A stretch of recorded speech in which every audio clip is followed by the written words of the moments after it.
through that I like a lot more than some of the ones we've seen previously, because it has that Hecarim, it has the Azir. Just imagine if they could pick Gragas. Feels bad, but as you mentioned, they wanted to deny it first and foremost. Sylas is going to be the pick here for Showmaker, so we are going to get a pretty interesting mid matchup. Sylas, you know, I hope it's okay for his wrist, first and foremost, if he can play it to the best of his ability. Yeah, that's a good point, actually. For those who don't know, Showmaker recently went to the hospital because of a wrist injury, and it said in an interview with Fomos, I believe, that he was in so much pain his hands were shaking. With Noah, I feel like you trust this more than Hybrid Samira, to be honest. You know, we've seen in the past. For sure. Absolutely. He has proven he is on another level for now. Nolan. Yeah. Does get hit by the spear, so he has to give up his romp as it goes. Zeus actually flashes away down in the bottom side, and Noah's like, no, I want to keep going. By KT. Canyon's invading again. This time around, you know, he's not able to get the smite down, actually, as that one does go to the Hecarim, and now Canyon might be punished, as that's a lot of damage coming out onto him. He is going to have to flash away. Showmaker now getting in there, will pick up the kill onto Gideon and flashes away himself to safety.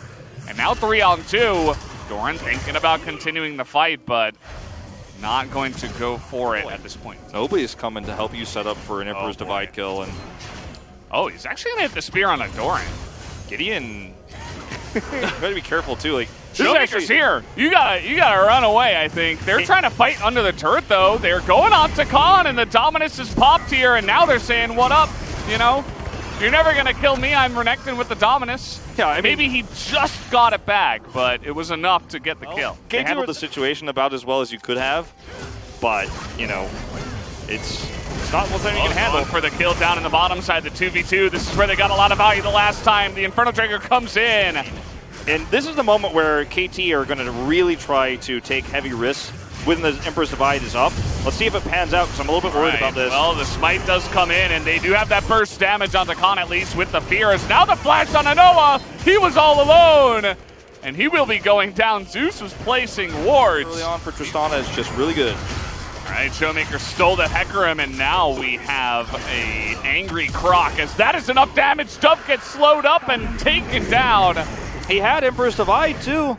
Did not use it. Okay, Renekton Italy, we stun and land spears, and we're fine with that. We're going to have a little one-on-one, as the Dominus is good, but Gideon now is here, making it a 2-on-1, but teleports now coming on in. Khan taking a little bit too much damage. He will have the Sylas coming in. Now Everfrost completed for Showmaker, so he has to expend his teleport, but he picks up yet another kill. Melee range, but also have a stun to link up with the Everfrost, right? So it's kind of the idea. That's why Sylas likes it, Zoe likes it. Start it up. If they decide to come in, you're far enough ahead, you just turn and take them down. And look at where Khan is right now. He has teleport, so he can come in at any time, but he's wrapping around. They're going to try to go for it. And yep, there's the wraparound, as you mentioned. They're going to spot them coming in, though, so actually able to get in front. And that's a really nice wall and wombo combo. Where is the damage? Ghost is trying to get it done, but the first one to go down is actually Beryl. And the front to back here from KT is nice, but now Showmaker stole the Hecarim ult, and I think he's going to put an end to the hopes and dreams of KT Rolster at this point in time. They were fighting it so well, but sometimes it doesn't matter when you're fighting against a really heavy wallet that Damwon Kia just slapped them with. You know, with the composition they had in Game 1 and Game 2, a big jungle gap. Flame Horizons by Canyon is Gideon, and this is so rare in the jungle matchup in particular. And that's going to be the game here. Damwon Kia bringing us to a third one, and it was felt like a very angry response. They're even going to take and see how this one finished off, as actually the most damage was Aatrox. Tried his best, Doran did. I mean, he spent a lot of that lane slapping Renekton over and over and over again. That's actually, there's a thing. Actually, you get a lot of damage doing that, but that's actually 2 games in a row now that Doran had the top damage. Yeah, I mean, he is, like, I I mean, I actually don't know if I have this on my sheet. I think he might be top 3 in damage per minute. Should be. in the season, right? For top laners, he's been so consistent in that regard.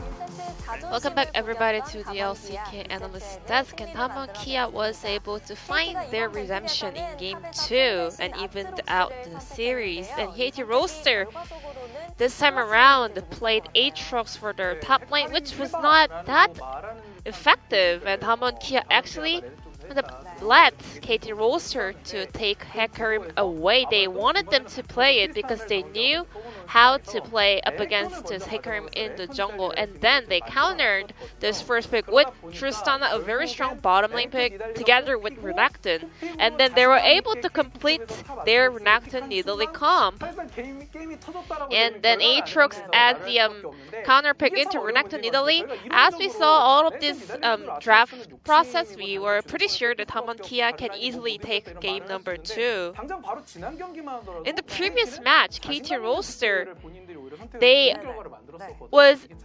were able to find the success by playing the confident picks, but this time around they were trying to just follow some of them go-to picks of the LCK meta.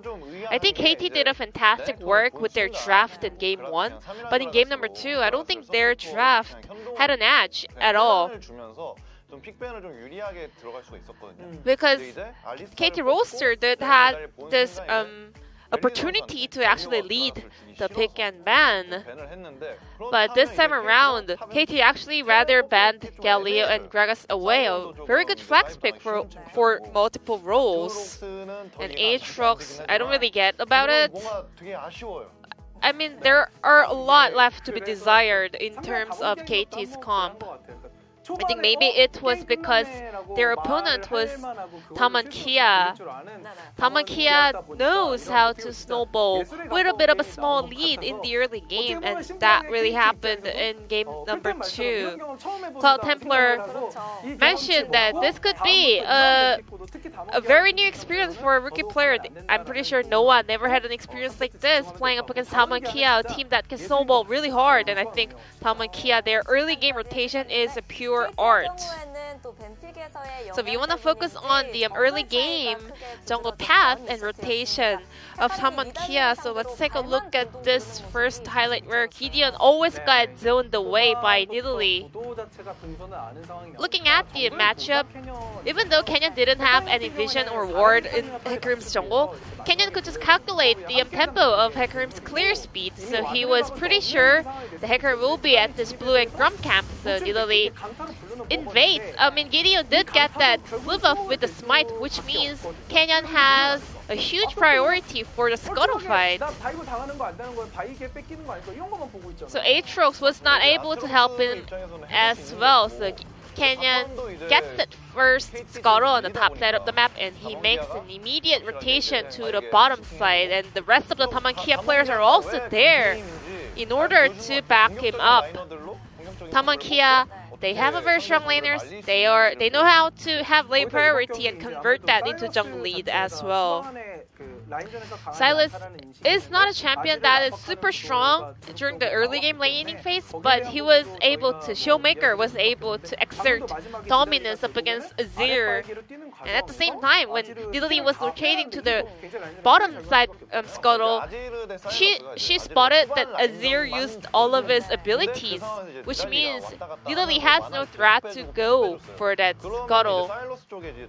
And prior to that, Sylas was also able to always win trade in the laning phase. The Kenyon was able to just control the map thanks to the priority that the laners had. Indeed, Nidalee was able to get super ahead thanks to the lane priority, especially Showmaker had. So let's take a look at this second highlight. This is not long after the first highlight that we just watched. Nidalee was able to, visit the mid lane and just add some more pressure onto Dove, and Sylas was able to shove in the wave and then TP on the minion instead of that ward because he was just feeling so comfortable. Kuro, as a former mid laner, it's a manner to take your TP, not under the opponent's turret, but Sylas was too confident at this point in the game. He knew that he would be super fine even after TPing onto the minion under the turret aggro. This reflects the confidence of Showmaker, but at the same time, that's a loss of the turret damage onto the minions. So that was also super efficient choice made by Showmaker, and at the same time, it was so important for Gideon and KT Roaster to clean up that kill on Canyon, but they were not able to pull it off. And Aatrox, he was losing all the CS under his turret as well. And the game was pretty much over after that highlight. In terms of the Azir versus Sylas matchup as well, everything is connected into the jungle priority. So once you can get ahead in lane, which means your jungler can also rule the map. And Hecarim, he was not able to have the best early game possible, and in the later game he was only a tool for Sylas to actually steal away a very effective ultimate. And the player of the game will be Showmaker on Sylas. 1,000 POG points so far. He had a game in this game, and once this Sylas got unleashed in this game, he was able to exert his dominance all around the map. I think Sylas is one of the key champions in the current meta, because I think this champion has really good counter strategy up against Hecarim and also up against Seraphine as well. So I think a lot of more teams should, pay attention to this champion. Once Showmaker was able to push the lane, and also he got the lane priority, he was able to make rotation to other sides of the map. And Showmaker, the way he plays out the team fight is really on point. It was a very, fun game for Showmaker to play, and Showmaker is tying up the POG standings together with Chovy. These two mid laners are leading the top POG players in the LCK. Canyon as well was able to pick up 4 votes with the way he kind of lead the jungle with the priority. But still, Showmaker was able to pick up 5 votes in the end. And KT Roaster there's no way back for them. If they lose this series, they have to watch the Nongjim series with the best hope possible. So let's find out if they can decide their destiny with game number 3 victory.